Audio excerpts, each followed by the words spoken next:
Okay, magandang gabi po mga katipon sa Pilipinas. It's now 2016. Ito po ang ating katipunan, muling sumasa inyo mga tagapakinig upang magbigay ng mahalagang impormasyon, magbigay liwanag at higit sa lahat makinig sa inyong mga daing at kuro-kuro hinggil sa mga problemang patuloy na nagpapahirap sa ating kalagayan at kabuhayan.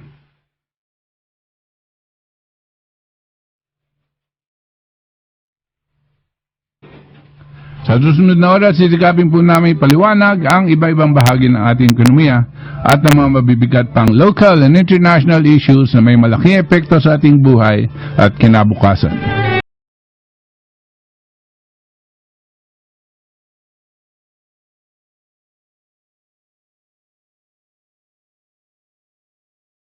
Ito po ang inyong katipon na si Butch Valdez, kasama ang iba pa nating katipon dito mula sa Save the Nation Movement. Of course, kompleto tayo dito.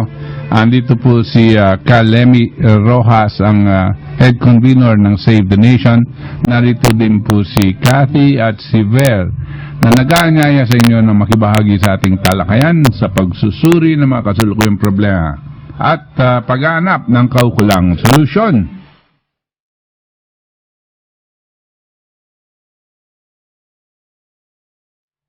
Kaya kabot unang-una kong babatiin yung aking mga apo at saka yung dati kong girlfriend na si Mrs. Carmelita Rojas na ngayon. So, batiin ko rin yung ating mga tagapakinig ng ating programang Save the Nation sa Luzon, Visayas at Mindanao. Lalo-lalo na kabot yung ating mga kabalen. Maya pa, Bengi po, Kekongan. So, batiin ko rin sila Jamie, sila Regine, si Ray, Joby, si Bea at JR ng Northern Samar. Northern Samar to kabot si Andy ng Maligaya, si Albino, si Engineer Julius Villanueva at saka si Bert Lusada na pawang nakikinig pala sa atin lagi to, laging nakikinig to sila. Happy New Year sa inyo dyan. Pagkatapos kabot bati natin yung mga nakikinig din sa mga iba't ibang dako ng mundo. Meron tayong listener sa Singapore, sa Japan, Guam, USA, sa Kingdom of Saudi Arabia.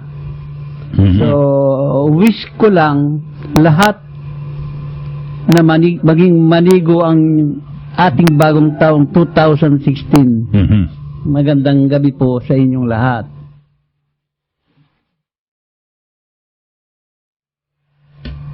Diyos maray na banggi sa indong gabos ng mga kabanwa. Magandang gabi po sa inyong lahat, mga katipon, ngayong gabi na pinapakinggan po tayo syempre sa impilan pa rin ng RMN DZXL 558 sa talapitan po ng inyong mga radyo.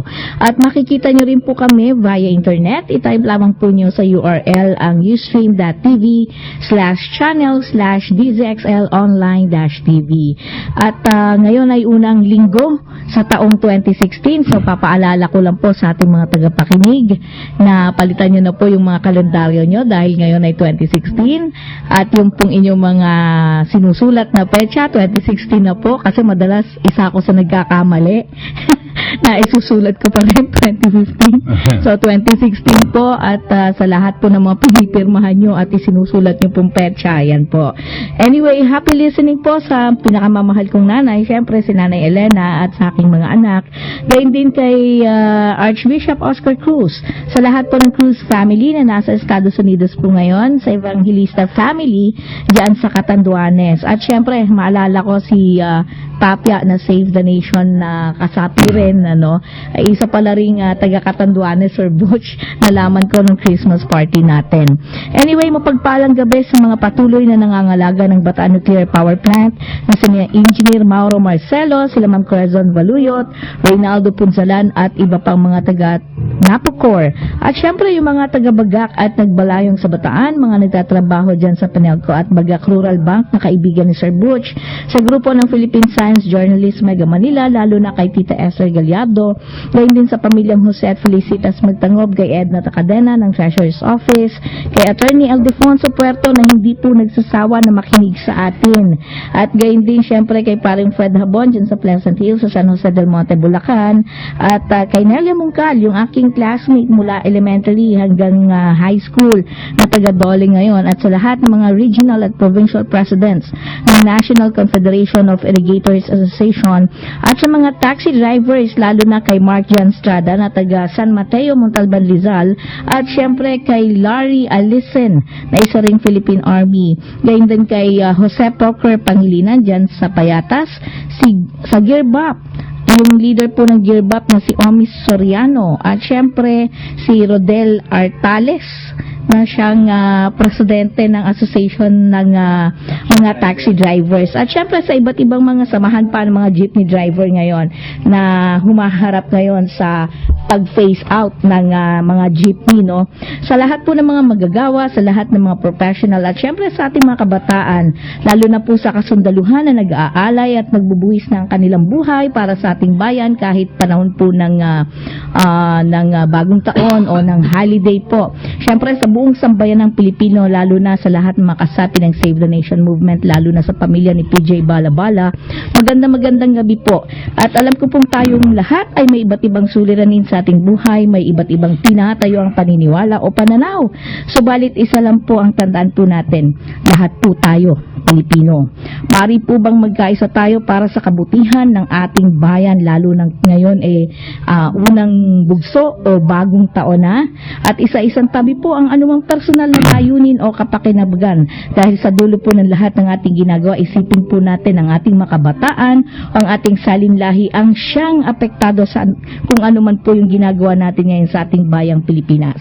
Kaya magsama-sama po tayong manindigan sa katotohanan nang hindi po tuluyang mawasak ang ating lipunan. Kathy Cruz po ito ng Save the Nation movement na makakasama nyo sa loob ng 2 oras. Good evening po sa lahat. Happy New Year. Dito po ang ating si Virgie Vido mula po sa La Rouge Movement, and of course sa Save the Nation, at binabati natin ang ating mga katipon na sina Manila taxi drivers Ray Martorillas at si Alex Dupaya. At syempre ang mga katipon din natin na sina Elisan Victore, si Annie Fazon, ayan, sina retired Colonel Moises Conde, si Victor Mendoza, si Mr. Noni, no, si Andre ng Caloocan, ayan, matagal na natin hindi nababate, si Benny, si Lawrence, si Abel, si William, at marami pang iba, at kasama na rin syempre mga taxi drivers na sina si Mr. Antonio, si Ernel Rosas, no, si Kit Warner, Larry Alisin, M. John, Mark Jan Estrada, si Ramir Masa, ayan, at si Taxi Uber Carlos. Ayan, good evening po sa inyong lahat, at sama-sama tayong matuto. Bati natin si Malo na nasa Bacolod. Hindi nyo binati Finally, nakahabot na siya doon. Sige. Ako din, babati ako. Okay, mag-New Year din ako. Meron po akong konting maliit na mensahe lang po. Wishing all my friends the very best of the coming year. Hoping that the past has given us more wisdom, more courage, and the needed strength to face an even more challenging year. Ever cognizant of the fact that human beings always provide for posterity, and that it's the future which determines the present, and not the other way around. Let us muster an even greater resolve to face this coming crisis-laden year, to do our collective best to save the nation. This task we owe to our children and succeeding generations. Let it not be said in the days ahead that Filipinos of our generation were too cowardly, too dumb, and too weak in spirit to fight evil. That with God's help and direction, those who now lead this nation, politicians of the worst order, and surrogates of Satan, shall not be allowed to achieve their devious ends. All patriots, it is now time to rid our beloved country of all that threatens to destroy it. Mabuhay ang lupang hinirang. Let us make it a truly happy New Year.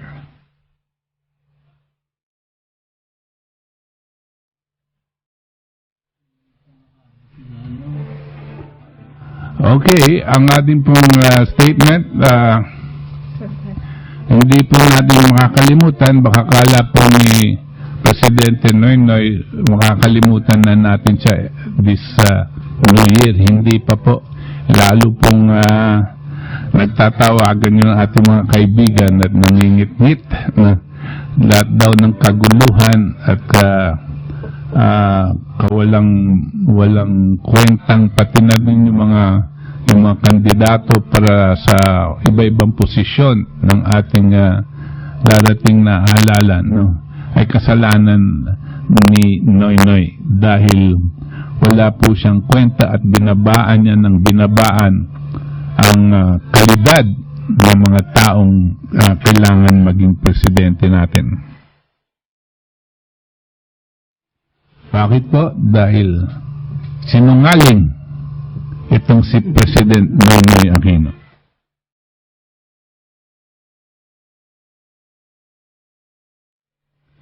Mr. President, ang issue ay ang kasinungalingan mo.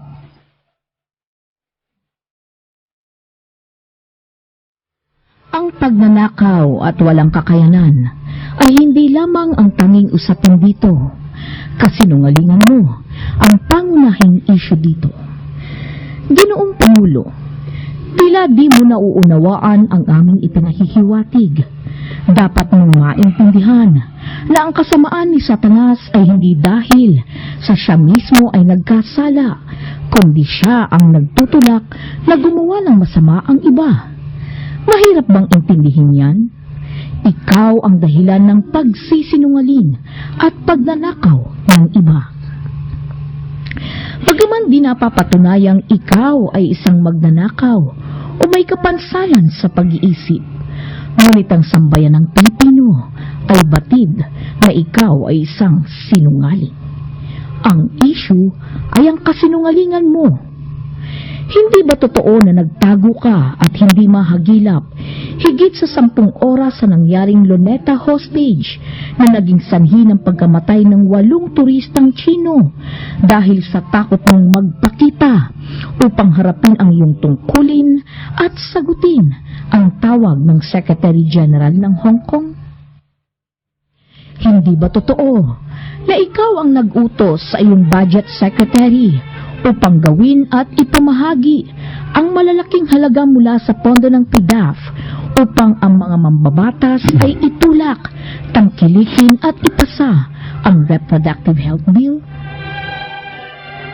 Hindi ba totoo na ikaw ang iyong Budget Secretary at ang liderato ng mababang kapulungan ay gumawa na mahagi ng limpak-limpak na salapi mula sa pondo ng Disbursement Acceleration Program o DAP upang kanilang isulong, suportahan at isakatuparan ang pagpapatanggal sa Supreme Court Chief Justice, takutin ang hudikatura upang hayaan o pabayaan ang lahat ng pagkilos mong pawang labag sa konstitusyon ng Pilipinas?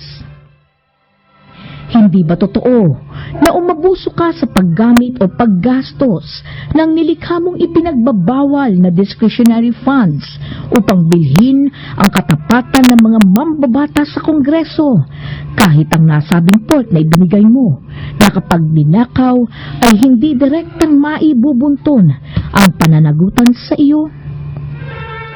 Hindi ba totoo na ikaw, ang iyong budget secretary, ay nagpatupad ng isang uri ng pagpapalit o pagbabago-bago ng patakarang pananalapi o reclassification of accounts upang dumoble ang iyong discretionary funds na umabot sa halos 1.2 trilyong piso sa loob ng isang taon na hindi maaring marikisa o masuri ng Commission on Audit na pinagmula ng pondong ipinamigay para sa political manipulation at hawakan ang buong kapangyarihan ng ehekutibo na tulad ng de facto dictatorship?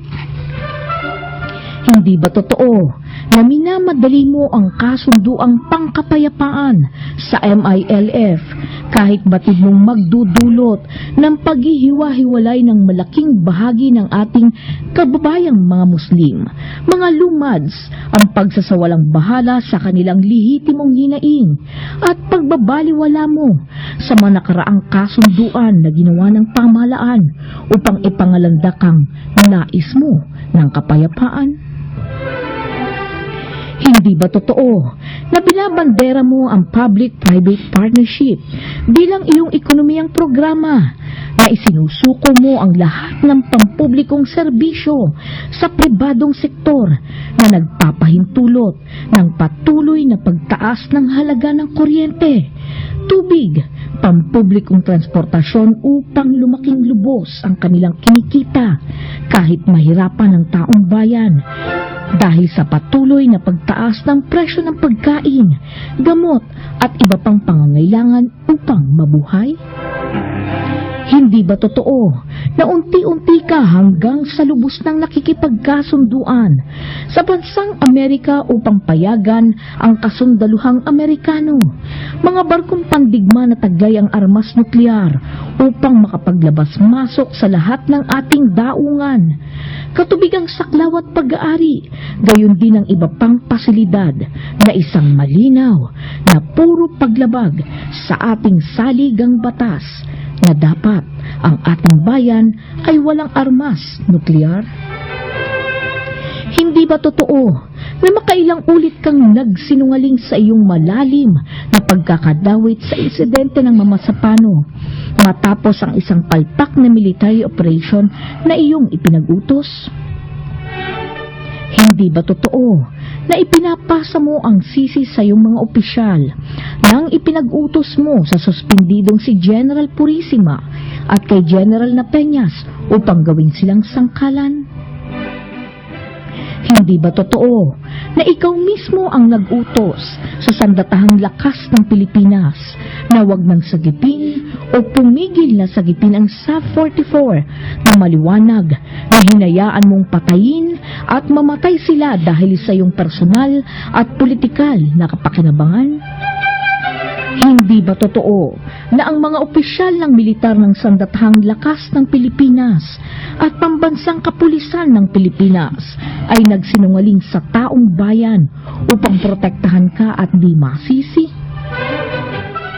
Hindi ba totoo na madalas kang daladala ng magulang mo noong panahon pa ng iyong kabataan sa dalubhasang psychiatrist at psychologist dahil sa iyong malalang problema? Hindi ba totoo na hindi ka dapat pinayagang tumakbo at humawak ng posisyon na bilang mambabatas, lalong-lalo na ang pagkapangulo ng bansang Pilipinas dahil sa iyong kapansanan sa pag-iisip? Hindi ba totoo na ang kasinungalingan ay taliwas sa katarungan? Hindi ba totoo na ang kasinungalingan ay kapatid ng pagnanakaw? Hindi ba totoo na ang kasinungalingan ay hindi hahantong sa kapayapaan? Mr. President, hindi ba totoo na ang issue ay ang kasinungalingan mo? Ang tunay na pamumuno ay inaasahang paglilingkuran ang kapakanan ng taong bayan at hindi minuman. Ang tunay na pamumuno ay inaasahang laging magsasabi ng tapat at hindi ang palawigin ang kasinungalingan. ang tunay na pamumuno ay inaasahang magliligtas ng buhay at hindi sirain ito. Kung ang iyong pamunuan ay patuloy na tatalikdan, ang sinumpaang tungkulin na sanhi ng patuloy na paghihirap at pasakit at aabot sa hangganan ng pagtitiis at pag-unawa ng mga Pilipino. Nanganganib ang iyong administrasyon na mapalitan sa kagustuhan ng sambayanan kahit mga hulugan ng pag-aalay ng kanilang mga sariling buhay. Nananawagan kami sa sambayanang Pilipino, sa lahat ng hanay ng ating lipunan, sa mga kabataan, sa mga profesional, sa pribadong sektor, manggagawa, magbubukid at mangingisda, lalo na sa sandatahang lakas ng Pilipinas at pambansang pulisya ng Pilipinas na ipagtanggol ang ating kasarinlan. Sama-sama tayong magkaisa na tutulan ang patuloy na panloloko ng mga politiko at walang kwenta, ganid o masasamang elemento na nagnanakaw ng ating likas na yaman, na nagbebenta ng ating minanang kasarinlan at sumisira ng kinabukasan ng ating salinlahi. Panindigan natin ang kasarinlan ng Republika ng Pilipinas. Labanan natin ang kung sino man na lumalapastangan sa ating bayan, maging sila ay dayuhan o mga trahidor na Pilipino. Magkaisa tayo ngayon at patalsikin natin ang lahat na magnanakaw, mga walang kakayanan at sinungaling na salot sa bayan. Mabuhay ang sambayanan, mabuhay ang patriotikong Pilipino, mabuhay ang Pilipinas. Nilagdaan, Solidarity for Sovereignty o S4S at Save the Nation Movement.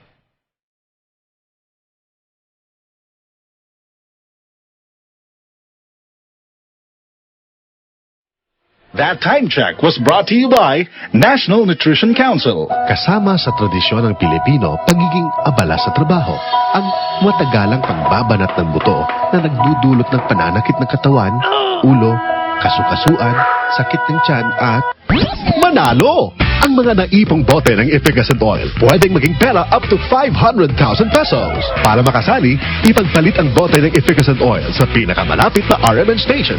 Ang bawat bote ng efficacent oil regular, efficacent oil extra strength, at efficacent oil extreme ay may katumbas na raffle coupons. Tumutok lamang sa inyong IFM station at RMN station at abangan ang detalye kung paano sumali sa poster na nakapaskel sa RMN stations, tindahan at mga pampublikong lugar sa inyong barangay.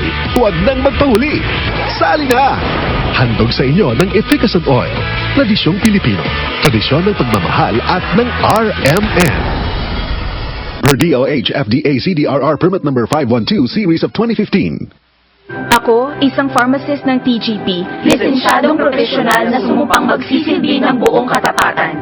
Sisiguruhin namin at ng The Generics Pharmacy, lunas na dekalidad at maaasahan. Ito ang panata namin at ng The Generics Pharmacy. Ang resetang sigurado, may generics. Magre-reseta ba si Doc ng masama sa'yo? Tandaan, basta generics at gamot pang maintenance, TGP, The Generics Pharmacy lamang. Nandito ang reseta ng doktor, now with over 1,700 branches nationwide to serve you. DZXL 558, nangunguna sa inyong mga radyo. Maaasahang public service. DZXL 558.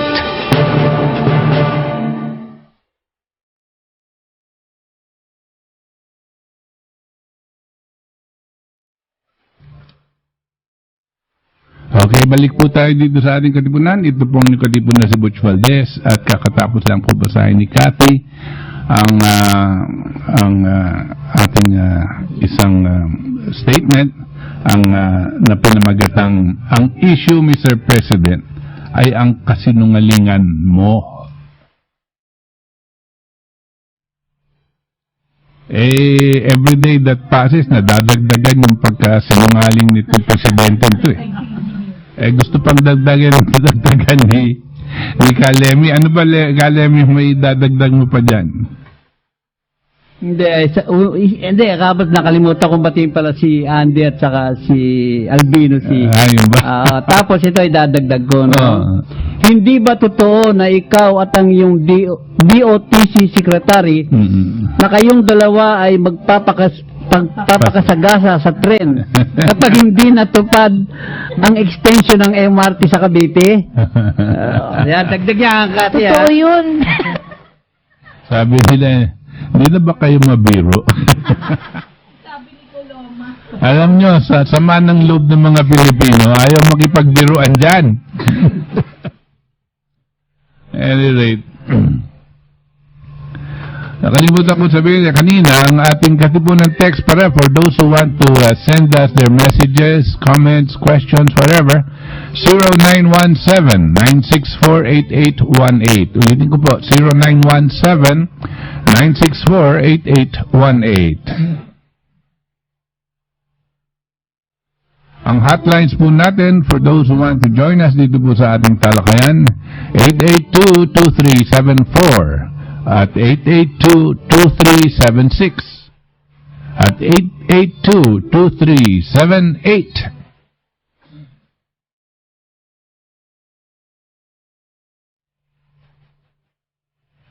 We are also live streaming on rmnnews.com/tv. Kung gusto niyo mo panood at mapakinggan ang inyo pong mga kasamahan tonight dito sa Save the Nation broadcast, rmnnews.com/tv.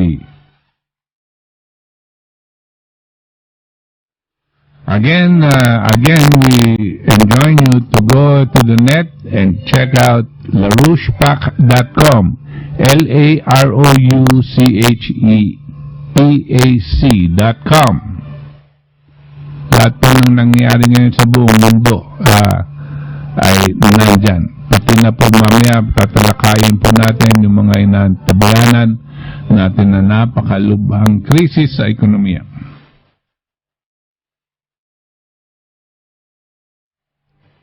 And if you want to send us email, we are at larouchephilippines@gmail.com.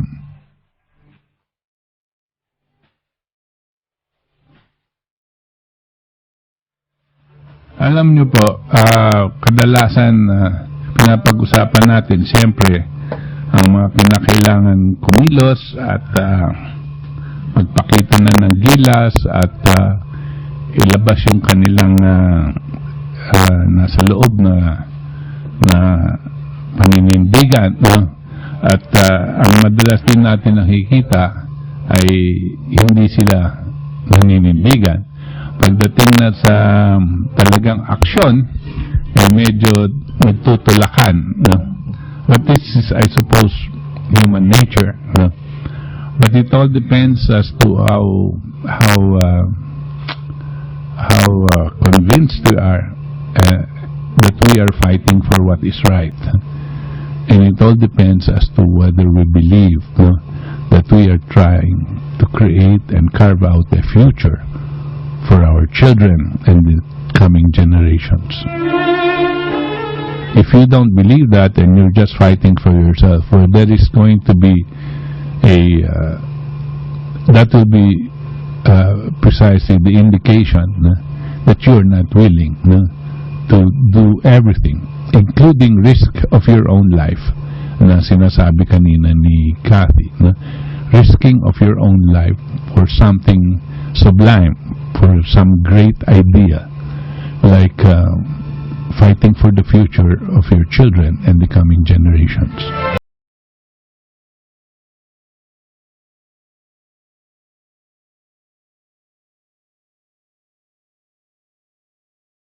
Martin Luther King, siya po yung isang dakilang civil rights leader na in-assassinate noon sa Amerika in the 1960s.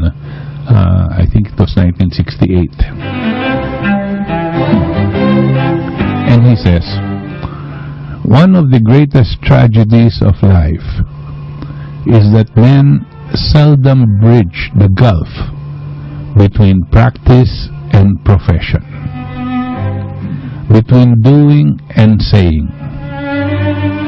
A persistent schizophrenia leaves so many of us tragically divided against ourselves. On the one hand, we proudly profess certain sublime and noble principles. But on the other hand, we sadly practice the very antithesis of these principles. How often are our lives characterized by a high blood pressure of creeds and an anemia of deeds?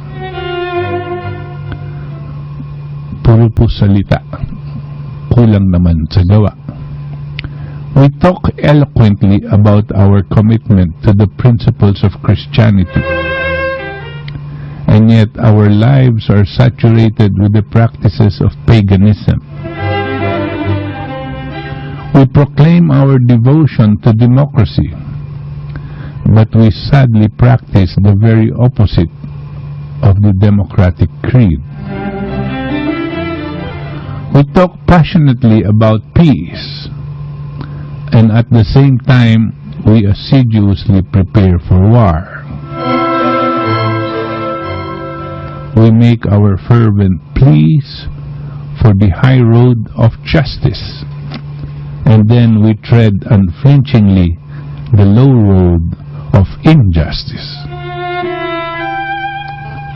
This strange dichotomy, this agonizing gulf between the ought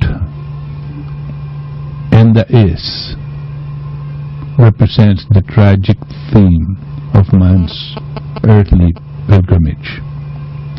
Martin Luther King, Strength of Love.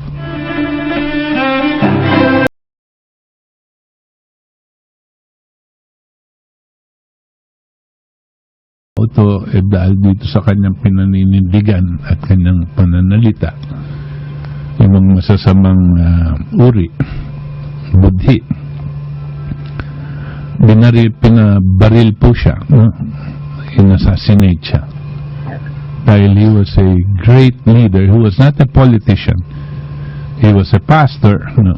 But he went to the streets and started speaking out, not directly against government, but he was speaking out against evil. Against evil. At ito pong isa sa mga binasa ko sa kanyang mga sinalit na binitiwan na salita. Sabi niya, ang problema sa katauhan, maraming, hindi naman niya na Amerikano lang, marami tayo, malaki daw ang gap between profession, no, and action. Marami tayong sinasabi, marami tayong supposedly pinanindigan, pero pagdating sa action, wala. Pinangangalandakan natin ng demokrasya, pero sa tunay, sa ating sarili, hindi natin pinaninindigan. Galit tayo sa mga sinungaling, pero katunayan, madalas nagsisinungaling din tayo dahil ayaw natin manindigan sa katotohanan. Pag hindi ka nanindigan sa katotohanan, sinungaling ka na rin. And this is what he's saying, para bang that is the tragedy. Karamihan sa tingin ko, dahil may kulang pong may kulang na moral courage, yung tinatawag na fortitude. Takot tayo, alam natin yung tama, pero takot tayong panindigan at ipaglaban. Ang natural po sa taong matakot, pero ang kaya pong paglaban ng tao, hindi yung sa galit mo ba sa magnanakaw, magpapakamatay ka na, papatay ka. Hindi po yun no? Ano pong mga issue pwede natin itaya ang buhay natin? Pwede natin pong itaya ang buhay natin sa ating mga minamahal. Bakit natin po gustong itataya ang buhay natin sa ating minamahal, katulad ng mga anak natin? Hindi lang dahil anak natin sila at mahal natin sila. Bakit? Kasi sa pagmamahal natin sa kanila, gusto natin silang makaabot sa kanilang kakayanan. Kung ano man ang kakayanan nila sa darating na panahon, kailangan maabot nila yon. Yung tinatawag natin na kinabukasan. Hindi po natin sinasabing mayaman, kailangan yumaman sila. Hindi po yun ang ibig ko sabihin. Lahat po tayong tao, meron tayong gagawin at meron tayong mga dreams, no? Meron tayong hinahangad sa buhay. Mga iba, pera. Mga iba, hindi pera. Mga iba, gusto lang nilang makamtan yung ganitong klaseng buhay, no? Mga iba, gusto nilang makamtan ng buhay na nakakabigay ng kabutihan sa ibang tao, no? May mga ganyan no? And this is their dream. And we, being their parents and their elders, must see to it that we will not stop them from being able to dream. We will not be the very stumbling block. Hindi tayong magbabara sa kanilang kagustuhan, sa kanilang buhay, sa pinapangarap nilang buhay. We should not do that. On the contrary, we should lay the ground. Ano po natin yun? Duty natin yun Katungkulan po natin yun. That we lay the ground so that they will have a chance for a better future. Yun po ang ating palaging madalas na sinasabi in one way or another, no? And it becomes really sad na ganitong nangyayari sa atin ngayon dahil katulad nitong sinasabi ni Martin Luther King, puro tayo dada, pero pagdating ng panahon hindi naman tayo kikilos. Mas hahanap pa tayo ng paraan kung bakit hindi tayo makakilos rather than go above it, and just do what is right. Kanya po ako isa sa mga unang-una din na inspire nung nakita ko yung sine ni Antonio Luna. Dahil po ganyan nakita niya yung tama Nakita niya yung tama at talagang tinaya niya yung buhay niya. Hindi lang dahil general siya at lumalaban siya sa gera. Pero talagang itataya niya yung buhay niya para maabot. Para kanino? Sabi niya, para sa bayan. Pag sinabi mong para sa bayan, ang talagang pinaglalaban mo sa kinabukasan ng mga kabataan. Yan ang pinaglalaban mo. It's the same when you say you are fighting for the future of your children. You are actually fighting for your nation, for your country. That's what it means. It's just a different word, but it means exactly the same thing.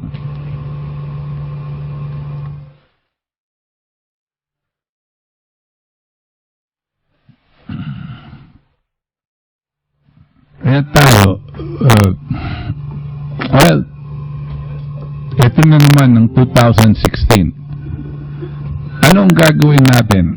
We're expecting great challenges, more difficult year. Sigurado po tayo dyan. At hindi ako, mamaya we will mention something about what we can expect in the near future. And this is probably going to shock people. Sasabihin nyo, hindi naman siguro totoo yan. Ibang sinasabi ng mga ekonomista dito, ganyan. Sinasabi ko po rin, mas gusto ko pong mali tayo.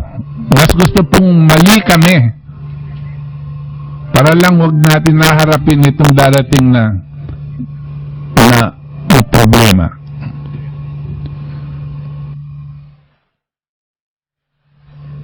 Reverend, Happy New Year. Hello? Kumusta? Kumusta? Okay, maligaya, maligaya yung bagong taon, pero hindi ko masyado dapat ko sabihin, nag-ingit kita ko sa mga, natutuwa ko na yun, hindi ba totoo yun? May apat to eh. May apat eh, hindi nasabi ni... May dadagdag ka pa. May kasi apat eh, apat na dadagdag eh. Sige, sabihin mo na mabilis. Hindi ba totoo? Ba't pinabaya na hindi mo binigyan ng gusto at pagkamatay ng tatay mo? Hindi ba totoo na hindi mo pinitulman yung pension ng mga tatanda para mamatay mo itong natatandang ko? Hindi ba totoo na ayaw mong mabuhay sa mundo dahil inaakala mo pati kung matatapos na termino mo magiging makakaroon pa ng yung hospital arrest? Maraming salamat. Okay, salamat din.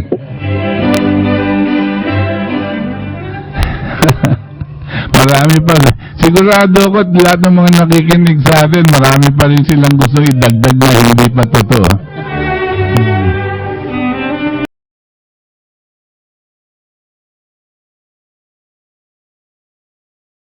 Alam niyo po, isa sa mga inaano ko, in a way, naawa na ako dito sa taong ito, si Nainay, no?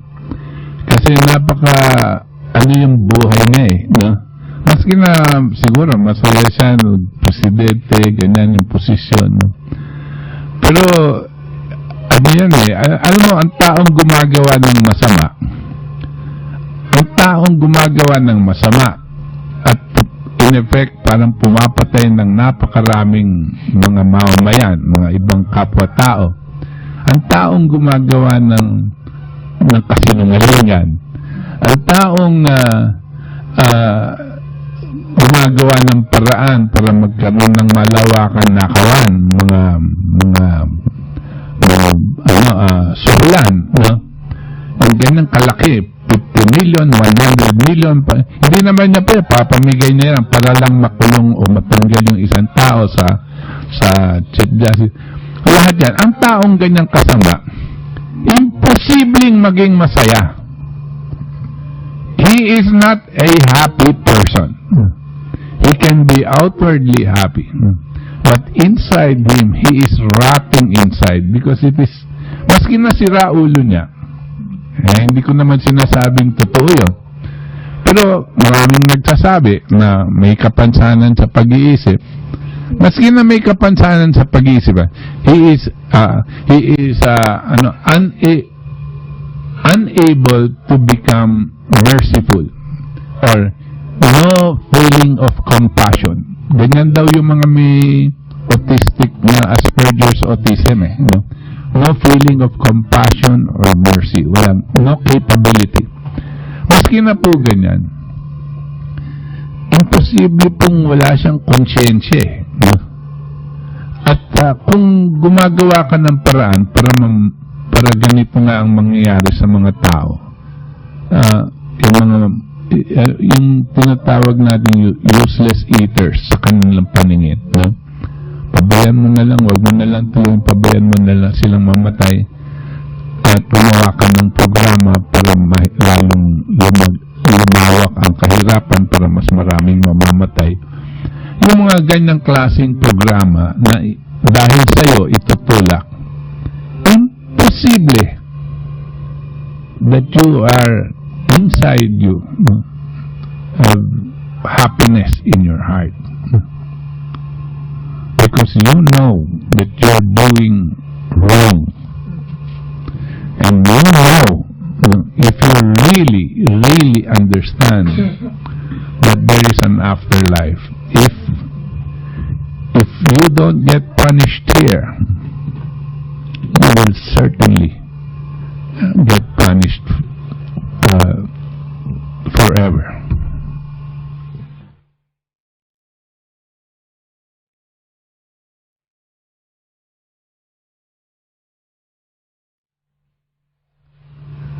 Kaya yung mga taong ganyan, mga taong pathetic, wala eh. Sinungaling, pero mo sasabihin na, mas mahal ako ng tao ngayon kaysa noon nung binoto nila ako. Yung mga ganyan. Alam mo, may talagang may maluwag. No? May maluwag doon sa loob ng kanyang pag-iisip. Hindi ko alam kung anong pumapasok sa kanya o ganyan. Hindi na siguro makatulog ng mahusay tayo. So, at sa atin naman mga Pilipino, huwag kayong nag-react na, total 6 months na lang, tapos ganyan. Huwag nyo pang ginagawa yung buhay nyo based on that. Whatever confronts you as wrong, even today, you reject it and you fight it today. Huwag niyong sasabihin, total, pabayaan niyo na lang gumawa siya ng kademonyohan, total 6 months na lang siya. Huwag po tayong ganyan. Bakit ba? Dahil nakakabit kayo sa mga ibang gustong maging presidente at yun ang gusto niyong mangyari, manalo yung inyong at magpapaloko na naman tayo. Ito pong kalaban natin ngayon, itong taong to. Lahat ng kasamaan na ginagawa niya, kailangan pigilan natin. At gumawa tayo ng paraan, not because he is bad, but because the Filipino people deserve something better. Yun ang ating motibo. You don't do something drastic only because you hate somebody. No, you do something because you love your country. That's a different it's not hatred for a person, but love for your nation. Yan ang motive.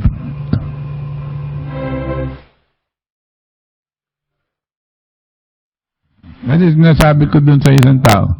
Hatred results often in despair. Kasi yung galit mo, kung minsan, yung galit mo sa tao, hindi mo magawa ng paraan. Umaabot ka na lang sa despair. Ay nako. And then, you fall into despair. And yan ang gusto ng mga kalaban natin. On the other hand, it is hope, pag-asa, na alam natin kung meron tayong gagawin, magkakaroon tayo ng may pag-asa tayo at magagawa natin ng paraan para umunlad ang ating bayan at humusay ang sitwasyon. Bakit? Bakit mo gustong gawin yun? Because hope promotes love for your country, love for your children, love for them to have a good future. Diba po? So yun po yung connection yun. Yung love is a result of hope, but hate results in despair.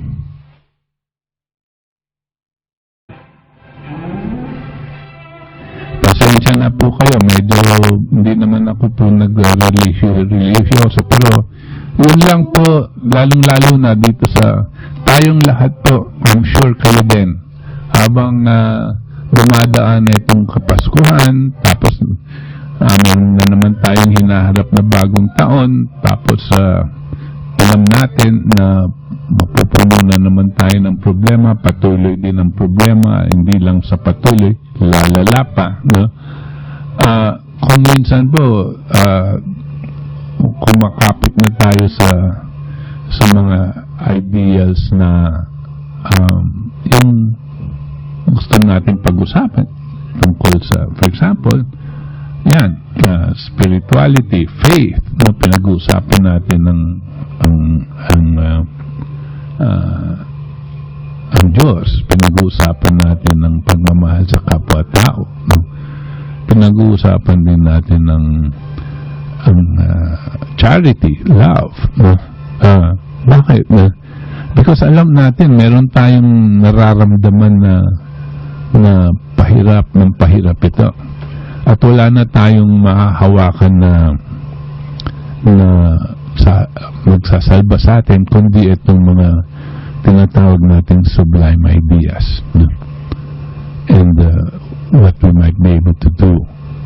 What is happening here in this country and what is happening outside the country, no? It's something for all of humanity to be very, very worried about. No? Lahat po, hindi lang Pilipinong ang natatakot ngayon. No? Buong mundo.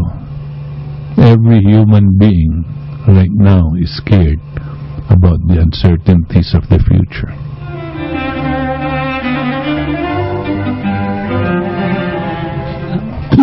Ako, kabot siya, no, ang isang puna ko lang sa ating mga namuno sa atin, ano, lalo-lalo na itong mga huling Pangulo natin, na hindi niya natupad yung kanyang sinumpang tungkulin. Kasi ang sinumpa niya, kabot, simple lang na ang paglilingkuran niya ay ang mamamayan muna at wala nang iba pa. Sa ngayon na pinaglilingkuran niya yung mga mayayaman Hindi ba, kabot? Hindi lang sa mayayaman. Mas sakit na pinaglilingkuran niya yung dayuhan. Okay? Kasi yung mga mayayaman niya, mga negosyante yan, sunod-sunuran lang yan kung saan yung dayuhan. At doon sila, wala pa akong nakikitang tunay na mayayaman na na bayani. Mahirap kasi ang kanilang unang prinsipyo paano kikita, di ba? At ang liderato ng ating bayan, sinubo tayo dito sa isang napakasamang sitwasyon na etong dayuhan na sinisilbihan niya, ginawa tayong base militar. Yan sa EDCA, sa aking palagay, hindi ako masyadong sigurado kaya hindi naman tayo nakakapasok dyan sa mga instalasyon na yan. Sa aking pong palagay, yung mga instalasyon na sikretong-sikreto sa mga base ng militar ng Pilipinas, tapos naglagay sila ng instalasyon ng mga kano. Pero yung instalasyon ng mga kano dyan, nakabakod po yan, napakataas, at bawal pong sumilip. Maski sino, top secret po yan. Maski ang presidente, hindi nila papayagan pumasok dyan. Wala. Biro mo, hindi lang sa bayan natin ito, lupa natin to, base militar pa natin, doon pa nila ilalagay. Hindi ba kabastusan ng husto yan? Bawal. Ba't nila pinagbabawalan yan? At gumagawa sila ng mga construction sa ang balita ko, 8 lugar na base militar ng Pilipinas sa buong bayan. 8 na. Siguro nadagdagan pa ngayon yan. Ano bang construction na ginagawa nila dyan? Hindi po malayo isipin. Maski na yung mga iba nating kaibigan sa military, alam nila na gumagawa siguro ng tinatawag na nuclear warhead silos. Silo. S-I-L-O. Ano po ba yung silo? Ano po yan parang malalim na pundasyon na palubog sa ilalim ng lupa. Pag nasa taas ka at nakakover yan, hindi mo nakikita yan. No? Tapos bigla na lang bubukas na yan. Tapos nung pala meron pong raketa, malaking raketa, dun sa loob, nakatindig na ganyan, ready to be fired. Ang laman po nun, are nuclear warheads. nuclear warheads na nakahandang pumatay ng mga milyon-milyon tao. Okay? Kung ito nga ang inilalagay nila dyan, at sabi nila nakatutok daw yan sa China. Sa palagay nyo ba ang China napakatanga, hindi nila alam yan? Hindi po. Alam nila yan. Ano lang, hindi nila muna pwedeng ibulgar, no? Pero sigurado, naghahanda din yung China. Pinaghahandaan nila din yan. Yung sa sprat list na yan, hindi natin alam kung ano yung nandyan. Pwede rin silang merong ganyan. Bakit hindi? Didepensahan nila yung sarili nila eh. Kasi itong mga Amerikano, 2012 pa lang nagsisidatingan na yan dito. Wala pang 2000 to, nagtatayo na yan sa mga iba-ibang lugar eh. Ano pong, paano ko pa lang? Meron akong kaibigan dati battalion commander sa isang isla dito sa atin eh. Sinabi nila, ganyan na nga eh, bawal. Pero mo, siya ang commandant dun sa mismong island na yon. Tapos dumating yung kano, meron silang binakod doon at nag-hukay-hukay doon sila. Bawal, maski siya, battalion commander, siya namumuno doon. Sa islang yon, maliit na isla. Bawal na, nalaman niya kung ano yun. Sinilip lang siya. Sinita pa siya ng isang mababang rangkong Amerikano. Minura niya. Dapat naman. Dapat nga, pinaputukan na yung Amerikanong yun eh. Bakit? Kanino bang bayan to? Alam nyo, ako, naniniwala ako. Sabi nila daw yung mga sundalo natin chocho sa mga ano. Hindi po lahat. May mga kasundaluan tayo. Tunay na sundalo ng Pilipino. Galit po dito sa nangyayaring to. May mga chocho, mga PMAR pa yan, mga yan, walang sip-sip eh, sa English, sa kano, ang tawag nila dyan ass lickers. Tigadila ng pit. Kulay brown. Tigadila ng pit na mga kano. Yan ang ass licker. Sabi nga nila, tignan mo yung dila ng mga ibang general dyan, tsaka yung isang naging presidente pa natin. Kulay brown na daw yung dila niyan sa kakabila. Ibig sabihin, talagang bebenta nila yung bayan natin at ang buhay natin. Ang buhay natin ang ibinebenta at pinamimigay. Dahil baliwala sa kanila ang buhay ng mga mamayang Pilipino. Hindi natin po pwede payagan to.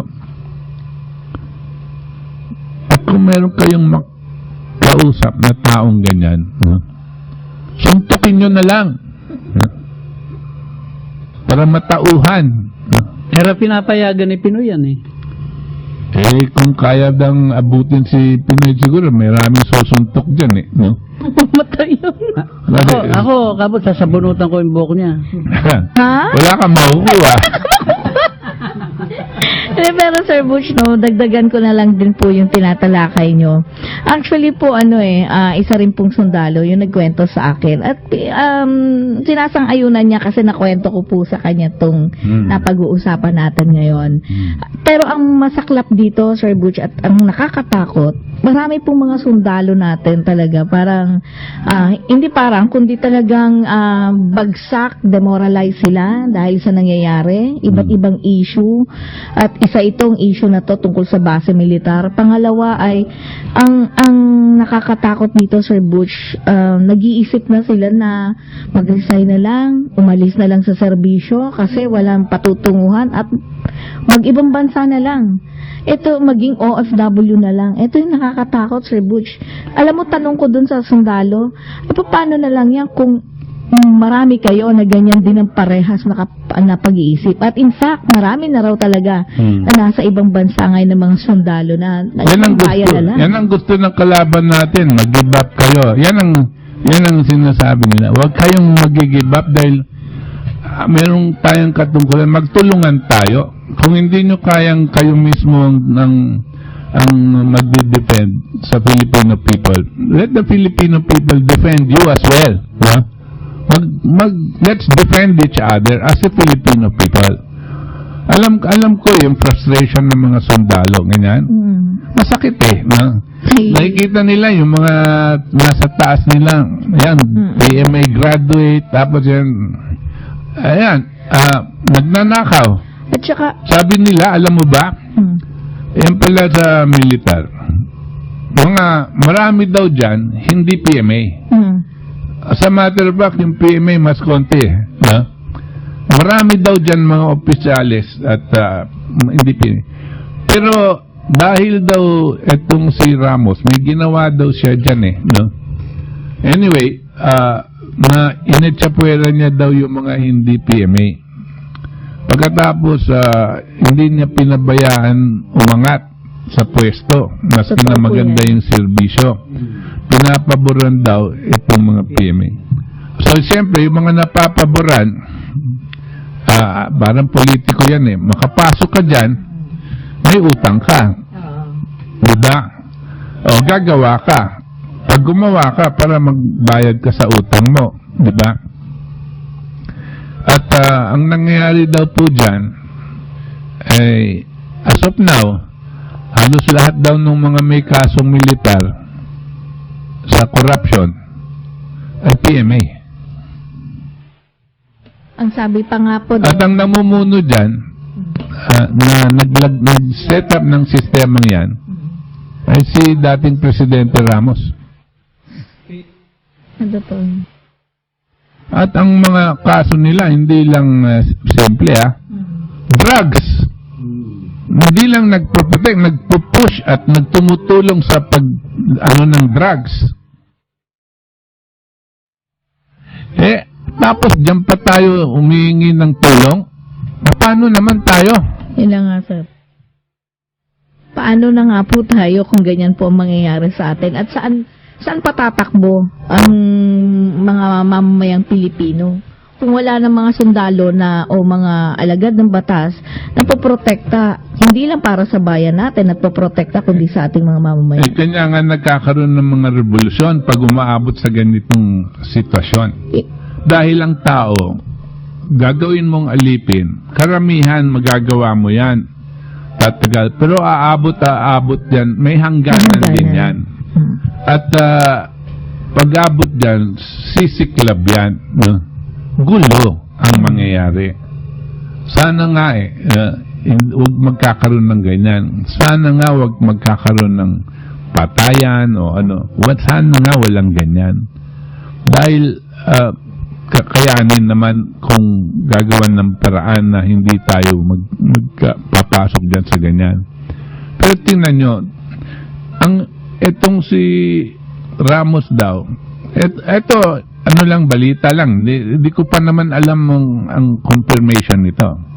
Pero mga nagsasalita dito, mga sundalo, no? Siya daw ang gumawa ng paraan no?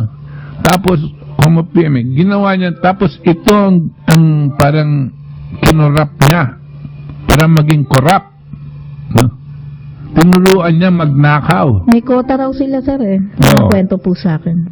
Tinuruan niya magnakaw. Kanya yan ang nangyari. Alam niyo ba, nung kapanahunan pala ni Marcos, ang mga karamihan na mumuno sa mga sektor ng militar, hindi PMA. Hindi PMA.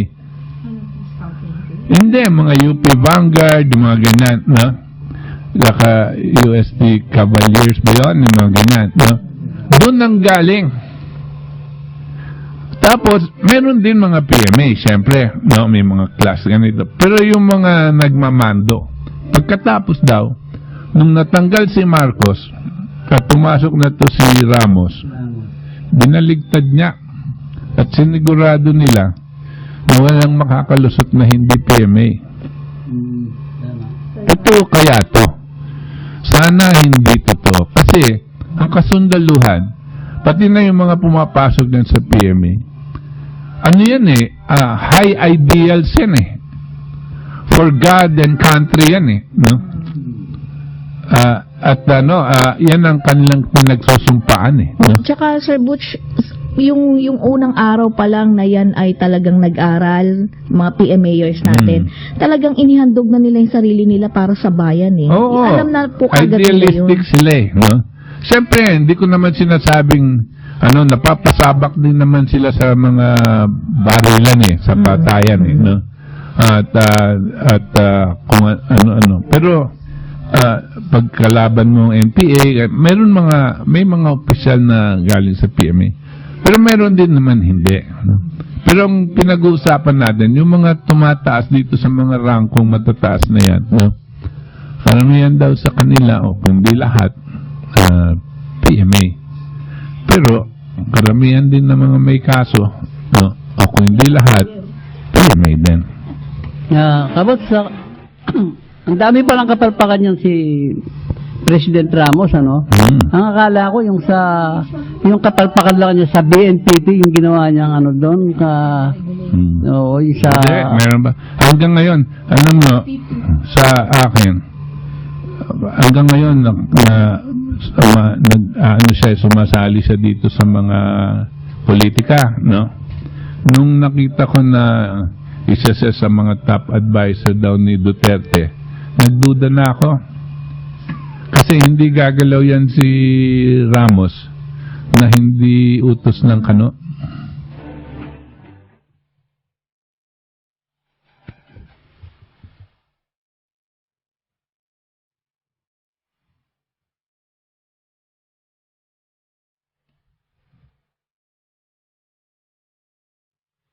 Kati yung sa BNPP, napag-alaman din natin yun na yung mga ibang nawawala sa pyesa na, yung mga importanteng gamit ng BNPP. Panahon ni Presidente Ramos. Actually, alam mo, engineer, hindi lang yung malaki ang kasalanan ni dating Presidente Ramos na yung tungkol sa BNPP Siya rin ang nagpasimuno nitong deregulation, itong yung IPIRA, at yung public-private partnership. Sila yan na nag-isip at talagang naghulma kung bakit po hanggang ngayon itong PPP at yung public-private partnership na yan hanggang ngayon talagang patuloy na mas pinapalawig nila sa lahat ng ating ahensya ng gobyerno. At makikita mo, engineer, katulad nga ng sinasabi ni Sir Butch kanina, na itong ating tinatawag na bayan ngayon, yung ating mga mamamayan, talagang kaliwat kanan makikita mo ang kahirapan. Hindi lang dahil sa talagang nagugutom sila, kundi karamihan sa kanila, makikita mo kahit naging sa telebisyon, lumalabas sila ng bayan kahit na holiday, di ba, Ber? At makikita mo na itong ating mga kababayan, bilang pikit mata kahit masakit sa loob nila, kinakailangan nilang mag-abroad para sa kinabukasan ng kanilang mga anak. At hindi pa dito natatapos yan. So, Engineer Lemmy, nakikita mo ngayon, katulad ngayon, ito lang, napakalinaw na mga example. Bukod sa traffic na talagang hindi ko malaman kung ito ba magkakaroon ng solusyon, at hindi ko rin malaman kung itong mga sinasabi nila na mga kababayan natin ngayon na stranded, diba? Diyan ngayon nahihirapan. Ang dami pang mga issue na talagang maliwanag na walang ginagawa itong pamahalaan na to. At kanina nga sa Facebook, Sir Butch, nakita ko yung National ID System. May pinaskill doon sa Facebook account na tungkol sa pagsusulong nitong House Bill 5030 yata. Kung hindi po ako nagkakamali, ito po yung National ID System. Actually, noon ko pa po ito nababanggit. Noon pa pong mga siguro 5 years ago po. Nung nagsisimula pa lang po ako na nandito kasama ninyo. Noon pa po, makikita mo talaga itong national ID system na to. Katulad sa ibang bansa, actually sa Amerika po, tatay ko may ganun eh. Nakikita ko sa States, meron po sila lahat ng benepisyo, yung SSS nila, nandun na. So, basta pumasok ka sa hospital, outright, meron ka kagad na titignan ka na nila. Wala nang kuskus balungos. At ito yung maganda na dapat matagal nang isinusulong at iniimplementa sa atin. Bukod dito, naiiwasan din ang korupsyon.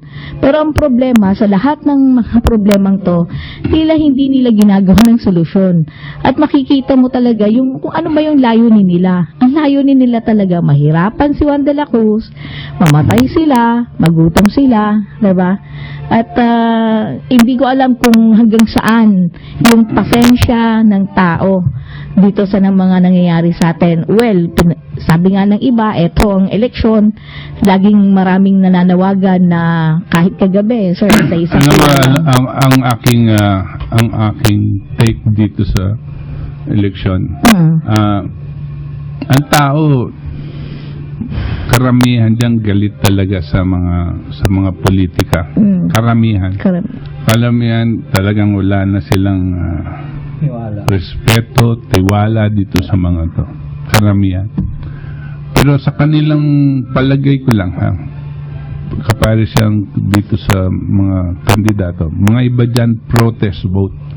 Sa galit nila, kakampi sila dito sa taong mamamatay tao. No?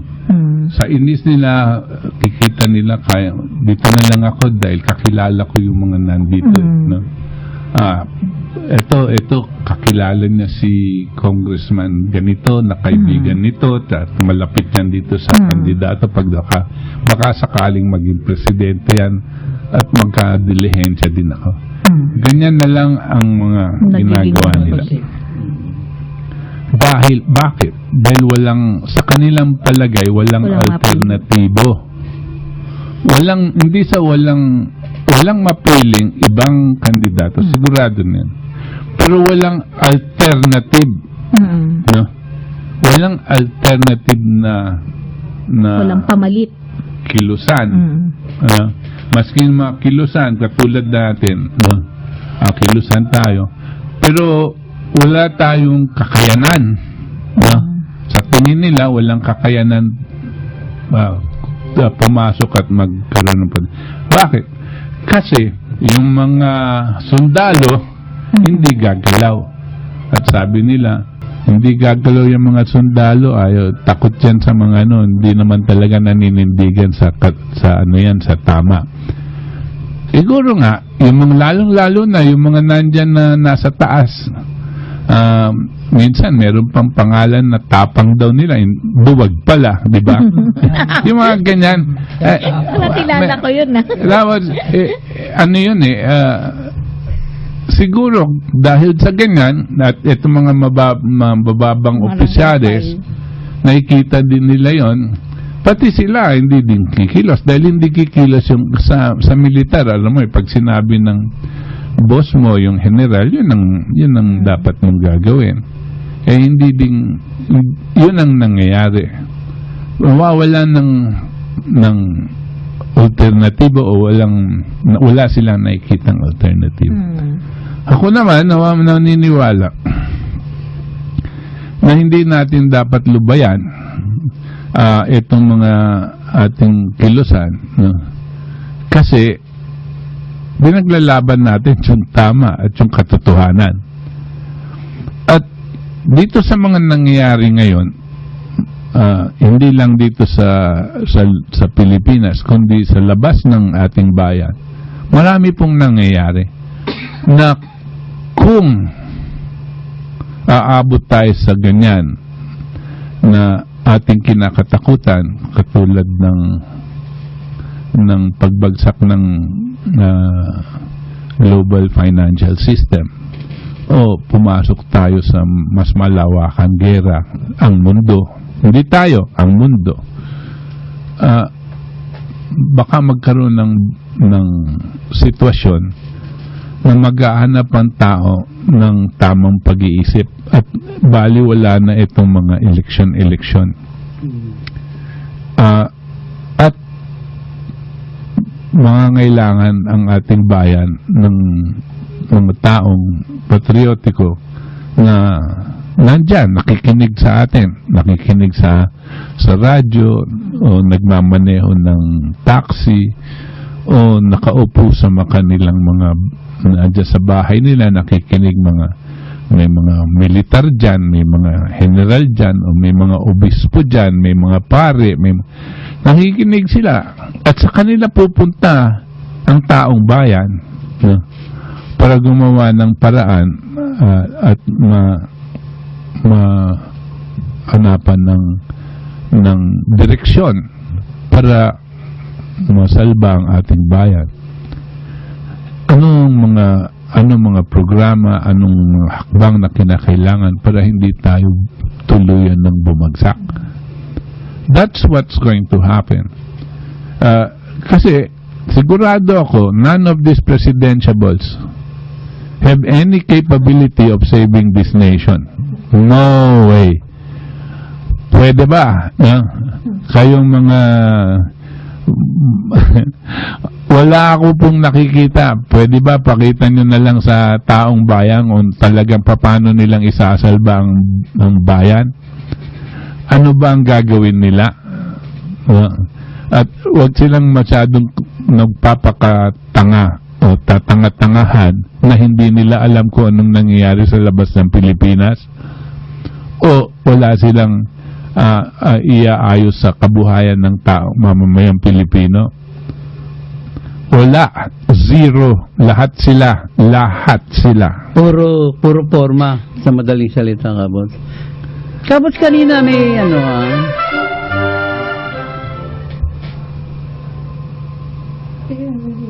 kanina may nabanggit kang sabi mo, tatalakayin mo yung isang bagay na dapat pakinggan ng mamamayan at dapat intindihin. Ito ba may kinalaman sa yung tinatawag na World Financial Tsunami?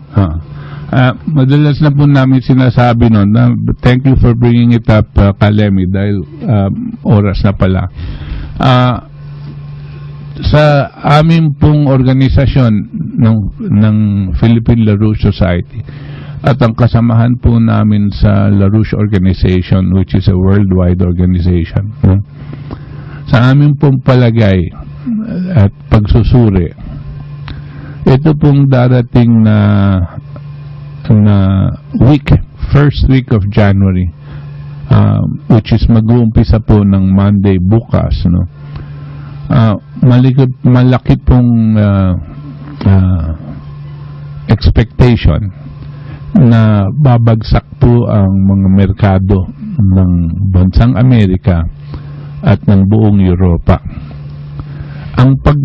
Kung natatandaan nyo po, makailan lang, ilang buwan, about several months ago, maybe 3, 4, 5 months ago, nagkaroon ng isang major crisis. Yung pong crisis na yun, nayanig po ang buong mundo. Nagsibagsakan po ang merkado. Pero ano pa lang po yun, parang patikim. At ang ginawa nila, gumawa silang mga hakbang panakipbutas. Pero yung takipbutas nilang yon ay napaka-nipis. At bubulusok na naman. Ang expectation dahil sa sistemang pinansyal, itong mga bond market, commodity futures market, money markets, mga ganyan, na hindi ko na masyadong tatalakayan ng detalye. Dahil po nung nag-end po ang maturity dates ng mga pinagkakautangan at kinakailangan ng mag-change, mag-liquidate ng mga utang, ganyan, babayaran ng mga utang, end of the calendar year, which is December 31st. Karamihan po dyan sa mga financial institutions na malalaking bangko, wala pong pambayad. Bakit po? Dahil po yung ginawa nilang sistema ay para pong linilista nilang lista lang yung mga utang. ang lahat ng buong speculative bubble ngayon sa buong mundo na ang karamihan na sa Amerika at sa buong Europa, umaabot po ng $2 quadrillion, no? 2 quadrillion. Dati po ang naririnig natin million, pagkatapos billion, pagkatapos po ng billion, trillion. Ngayon po, dahil dito sa ang tawag natin pag-iemprenta, bubble na pag-iemprenta ng halos walang halaga ng pera, nandyan na po yan sa 2 quadrillion. Ang 1 quadrillion po ay 1,000 trillion. Ang 1,000 trillion, ang isang quadrillion. Ang 1 trillion ay 1,000 billion. 1 billion dollars. 1,000 nun ang 1 trillion. Of course, ang 1 billion dollars ay 1,000 million. Okay? Nakikita niyo po. Ito po ang pumuputok at puputok sa aming palagay po dito sa early part of January, no? Alamat meron nagbibigay ng cropek dito. Nakikita nila to kasi gutom kami. And going back to it, that is 2 quadrillion. And siyempre, hindi basta-basta sumasabog yan, no? Parang ang bubukas diyan sa lobong yan, no? Ang parang magbubutas diyan sa lobong yan, itong mga nagmamature na tinatawag na junk bonds, which totals maybe 10 to 15 billion dollars dito sa Wall Street. Walang wala ng billion dollars, no? Any rate, tapos yung bangkarote ng isang lugar na Puerto Rico, no, na may malaki ding kautangan na halos 8 billion na dolyar na hindi mababayaran. Ang gagawin po ng mga bangko at pinag-usapan na nila, ang sabi nila, imbes na bailout, imbes na gagawa sila ng paraan para mag-imprenta, kasi hindi na nila kayang mag-imprenta kasi naabutan. Pag nag-imprenta ka, utang yun, no? May kinikita dapat interest yun. Yung interest sobra-sobra na, biro mo sa laki yun, no? Hindi na rin mababayaran, no? So naabutan na patong-patong na. So anong mangyayari niyan? Ang sabi nila, imbes na bailout, bail-in ang gagamitin natin. Ano bang sabi nilang bail-in yan? Ang bail-in, sa madaling salita, lahat daw ng mga kadepositong pera sa mga bangko sa Estados Unidos tsaka sa Europa, hindi daw mawi-withdraw ng mga tao. Kukunin nila, sabihin natin, kalahating porsyento,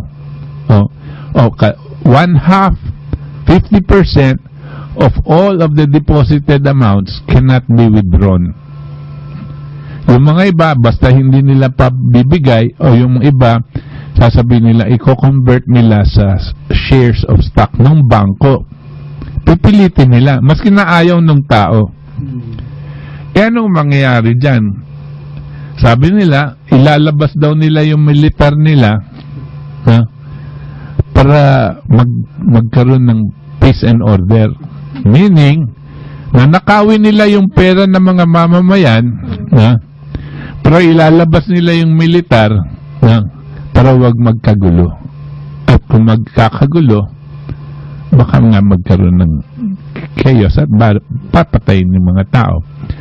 This is what is being anticipated in the next week, starting tomorrow or after. Ngayon, si LaRouche po, yung nagsasabi nito at sa kanilang pagsasorry, gusto ko pong sabihin sa inyo, he has never been wrong. Never been wrong for the past 50 years that he has been forecasting economic developments. He has never been wrong.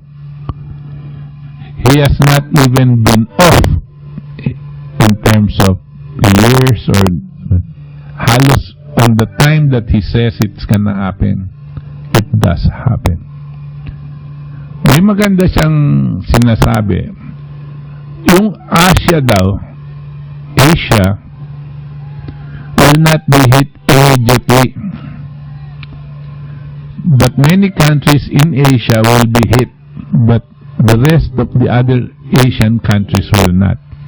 Palagay ko, tayo na yung tatamaan. Kasi ang ekonomiya natin ang tao. No. Pero yung katulad ng China, hindi basta-basta tatamaan yan. Ang mga ibang mga bayan na nakapaghanda at meron silang infrastructure. Pero, sabi niya, eventually, aabutan din yan. Lalong-lalo na pag ang resulta ng pagbagsak ng world economy ay ang sasabayan ng gera. Kasi, pag nagbabagsakan ang mga ekonomiya ng mga bayan, kasi malaki ka o maliit, katulad ng Amerika, malamang itutulak mo yung bayan sa gera. Yun po ang nangyayari. At pag nagkaroon po ng gera, hindi po magtatagal, magiging malawak ang gera yan very quickly into a world war. Ang world war po, kasama na ang world, ang kasama na ang Asia. Ito po ang nakakatakot.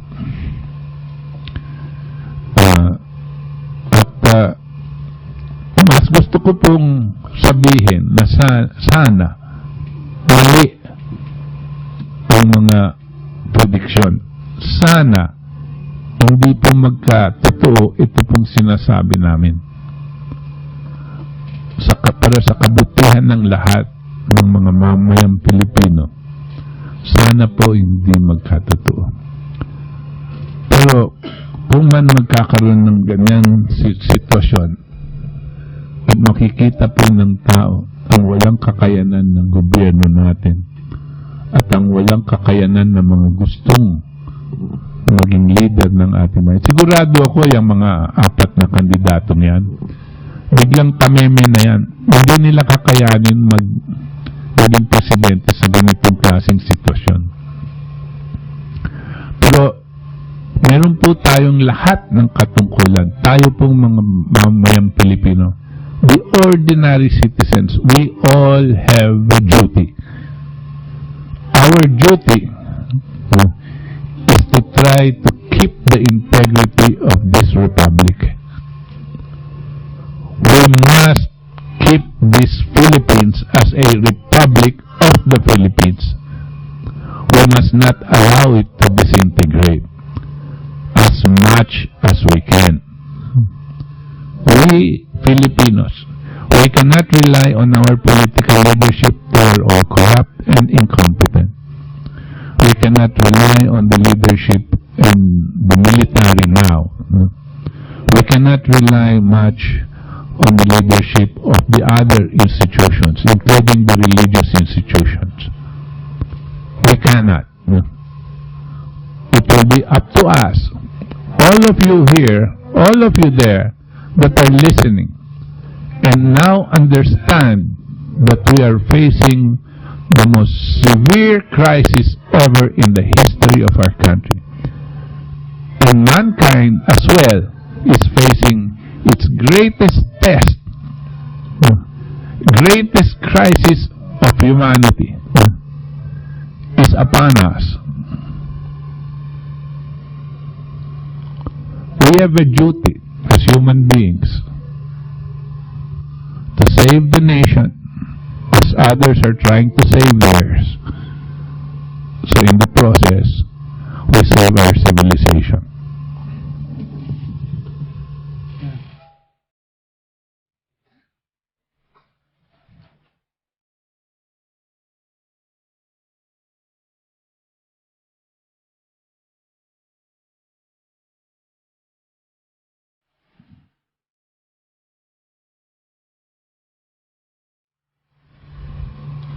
Okay, it's time for your text messages sent to us by our listeners. Their opinion is not necessarily ours, but we reserve the right to read them to the public in the interest of freedom of speech. Okay, first text, ang mga silos po ay nagsisilbing launching pad ng mga missiles na may kakayahang magkarga ng hanggang 40 nuclear warheads na kayang i-release sa iba't ibang target na maaari siyang maging target ng China na siyang magdadamay sa atin. Thank you po from D. Hernandez ng Malabon City. Salamat. Okay, sunod na text, good PM Kabuch at sa lahat ng mga ka-Save the Nation. Mga katipon, Happy New Year sa ating lahat. Luming and Mantamachas family po ng Malabon. Happy New Year. Happy New Year po sa lahat. Minsan nalibot ako sa nanay ko. Dami pala nakikinig dyan, especially nanay ko, mga pamangkin, si Brad Arman Muyot at Greg Ricabo. Salamat po, si Manolo Falcon ng Gapan City. Joy, Japan. Magandang gabi po sa inyo dyan sa Japan. Text, good evening po and Happy New Year mga katipon. Ang tanong ko po, sino or ano po ba mga bansa ang masasabi niyong powerful o ang dapat at karapat-dapat na tawaging the Big Four sa buong mundo? Thanks po from Brother Andrew Gatdula ng Palangge 2 ng Naik, Cavite. Alam niyo ba yung mga superpowers, pag sinabi ng superpowers, malalakas ang ekonomiya nila, malalaki, at meron silang mga sandatahan nuclear. No? At ang nakikita po natin, andyan na po siyempre bansang Amerika, andyan din ang bansang Russia, andyan ang bansang China, andyan ang bansang India, no? At meron din kakayanan nuclear ang Germany, ang England, meron din. Pero ang pinakamalaking dalawa dyan, dalawa lang ang talagang bukod na talagang malalaki. Amerika at saka Russia. Okay, Mayor din po ba si General Carlos Garcia? Palagay ko. Sunod na text, mga OFWs tinuring mga bagong bayani that saved the Philippine economy through huge yearly remittances, dollar remittances. Sabi OFWs Coalition, dami nakakulong at dami din nasa death row during Pinoy government. Kasi no legal assistance habang nililitis pa lang sa foreign court. No lawyers to assist, OFWs not even an interpreter. Kaya di makasagot because of language barrier, kaya dami OFWs convicted in foreign court. No proper fair trial. Kung kailan nasa death row na, saka lang pinapansin ng inutil na Pinoy government.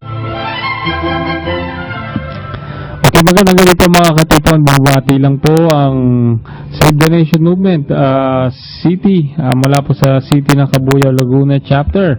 Si Boy Karingal po ito ng DZVA Radio Laguna. Happy New Year. Happy New 2016. Salamat po. Magandang gabi sa iyo, Boy Karingal. Happy New Year. Sunod na text, Happy New Year, Save the Nation. What shall we do now? Okay, bakit ayaw pa din mag-asawa ni Tenoy? Magagalit kasi ang kanyang napakakatingkanang kamay. Politika means poly, maraming teka, hesitation. Baka siguro itong nakakausap ng mga babae, pag napalapit sa kanya, wala baka nababastusan o naiinis. Alam niyo po, lalabas yung pagkatao niya dun eh. No? Okay, sunod na text, pahabol po sa bagong taon. Pakisama po sa awit at tula ang katha ng ating national artist na si Amado V. Hernandez, ang tulang, Kung Tuyo Na Ang Luha Mo Aking Bayan. Nilapatan ng tunog at inawit ng Inang Laya Asawa siya ng national artist din na si Atang de la Rama. Siya rin ang sumulat ng 2 nobela ng Ibong Mandaragit at Luha ng Buwaya. Sa loob ng kulungan niya, sinulat ang nobela sa maliliit na papel at ipinupuslit lang palagi ng kanyang asawa tuwing dalaw hanggang mabuo ang nobela. Salamat po, William ng Malolos. Okay, William, sana meron po tayong dyan, makukulang music, no? At mapapatugtog din natin. Okay, Kabuch, a new time of dark ages is upon us, and the saddest thing of all is that we have brought it upon ourselves. May God help all of us. Text po ni Napkalma ng Baliwag, Bulacan. Sunod na text, Good PM Kabuch at mga katipon. Sana ako na lang ang makinista o train engineer. Pag nagpasagasa sila Pinoy at pabaya kasi hindi natapos ang LRT-1 expansion hanggang Bacoor Cavite Run ng Bacoor Rail Fund. Mr. Butch, si Ramos ang nagpahirap sa bayan sa lahat ng naging Pangulo ng Bayan. Sunod na text, Kabuch. Dapat tuparin ng presidente ang kanyang pangako na magpapasagasa sila ng Secretary Pabaya kapag di natuloy paggawa sa LRT 6 para maging magandang halimbawa sa mga susunod na Pangulo. Edwin ng Cavite. Kabuch, Happy New Year po. Pag nanalo po tayo sa arbitration case natin against sa China at di po sinunod ang China, gaya po ng sinasabi nila, ano po magiging implikasyon nito sa bansang China? Alam niya ba, malamang walang desisyon dyan kasi bago ka magkaroon ng arbitration case, no? O kaso, kailangan yung kalaban mo nandun din, no? Nandun din at bibigyan ng sabi ng China, hindi kami sasali dyan sa arbitration case na yan, hawak ng Amerikano yan no? At doktorin lang nila yan para masira kami. Kalokohan yan. Ibig ko sabihin, hindi sila naniniwala dyan sa sistema yan. Okay, sunod na text. At dapat na mangyari dyan, magkausap-usap, hindi lang po ang bansang Pilipinas at China. Isama nyo na lahat, Vietnam, isama nyo yung Malaysia, isama nyo yung Taiwan, no? Isama nyo pa yung ibang mga bayan na nandyan sa may tinatawag nating West Philippine Sea, China Sea, kung ano man sea, no? Tapos, yan ang dapat mag-usap-usap, yung grupong yan. Hindi itong mga kano, no? Na nagpupumilit ngayon sumama, pero dahil meron silang plano na tirahin ng mga China. Okay, next text. Sir Butch, yang si Ramos, pinagbebenta mga lupa ng gobyerno. Puro pamamasyal sa ibang bansa ang ginawa niya. May malaking paggawa ng gamot sa India yang si Ramos. Tiger economy daw tayo, kuting pala. Matandang magnanakaw pala. Si Gloria kinasuhan, plunder, kaya nakulong sa paglipat 366 million pieces of funds sa OWA. Wala pang 1 billion nilipat ng Gloria. Pero si Pinoy, naglipat ng 230 billion sa DAP, declared by Supreme Court unconstitutional. Kaya tiyak, mag-plunder case sila, Pinoy at kabinete niya. Kaya lahat ng paraan gagawin para manalong manok si Mar at si Lenny. Survey firm owners, kamag-anak ni Pinoy, magpadama, fair survey kuno. Kulelat si Mar at Lenny, pero bandang huli, mangunguna na si Mar sa survey para madaling mamanipulang Pigos elections. Meron lang ako itatanong, kayong mga nakatutok din sa kampanya. Si Mar, sigurado, pag nanalo yan, hindi niya papakulong si Noynoy. Si Grace po, sigurado, hindi niya din papakulong si Noynoy dahil naniniwala siya sa mga patakaran pang ekonomiya niya. Sabi niya. Ngayon, si Miriam, hindi natin alam dahil hindi natin naririnig siya magsalita tungkol dyan. Si Duterte, nakakasiguro ba kayong papakulong niya si Noynoy? Hanggang ngayon, sa dami-daming sinasabi ni Duterte, wala pa akong narinig na binabanatan niya yung mga kagagawa ni Noynoy na bumapastangan sa ating saligang batas. Bakit? Bakit Sa palagay ko, kung ang nakatutok dyan, si Ramos, nakatutok ang mga kano, yung mga kano, hindi nila papabayang makulong si Noynoy dahil sa paglapastangan sa ating saligang batas. Dahil nagpagawa kay Noynoy niyan ang mga kano. Kanya sa palagay ko, si Duterte, hindi niya din papakulong si Noynoy. Okay, sunod na text. Good PM po. Tinuruan po pala ni Ramos ng korupsyon ang mga militar. Ganun din po ang ginawa ni Binay sa pamilya niya. At ngayon po ay tinuruan niya lahat ng opisyal ng gobyerno ng technicality sa pagnanakaw. At ito po ay ang paggamit ng dami para walang ebidensya. Hindi po tao yung mga yan, kundi diablo. Magaling po sila sa technicality at pandilin lang. Okay, sana magpasagasa na sila, Pinoy at Abaya sa tren. Huwag na nilang tagalampa para naman ang mga Pilipino ay lumigaya. Sunod na text, good day Kabuj at mga katipon. Sa January 12 na po ang en-bank hearing sa EDCA ng Korte Suprema. Inaasahan natin ang isang malaking vigilant rally sa vicinity ng Supreme Court Building. Magkita-kita po tayo, makiisa at makialam sa ngalan ng ating soberanya. Victor Mendoza ng Taal, Batangas. Mr. President, hindi ba totoo? Sabi dito. Basahin mo nga. Mr. President, hindi ba totoo na abnormal ka kaya wala kang malasakit sa mga Pilipino at sa mga senior citizens? Wala kang pakialam kung maghirap ang buong bayan at puro kayabangan ang ikinukwento mo sa ibang bansa. Dapat sa'yo, sa mental.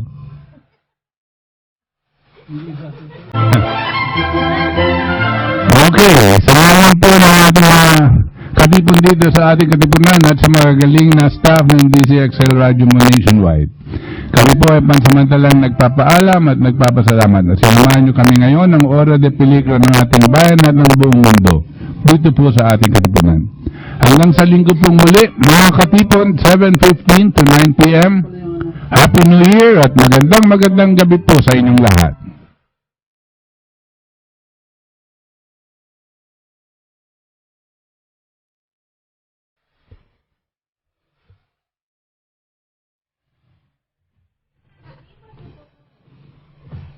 May prediction that Stargazer